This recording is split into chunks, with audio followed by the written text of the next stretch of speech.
Hi everyone, here we've got SONY Xperia C5 Ultra, and let me share with you how to manage, how to turn on or off the camera sound on this device. So first of all, let's enter the camera app and let's check if we've got this option turned on or off. So let's tap on the shutter button, and I hope that you can hear that characteristic click, so which means that we've got this option turned on.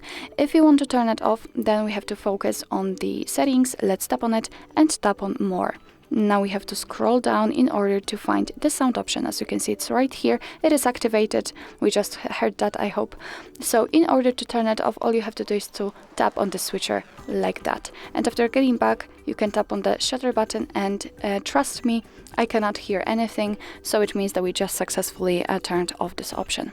So actually this is it. This is how to manage the camera sound in your SONY Xperia C5 Ultra. Thank you so much for watching. I hope that this video was helpful, and if it was, please hit the subscribe button and leave the thumbs up.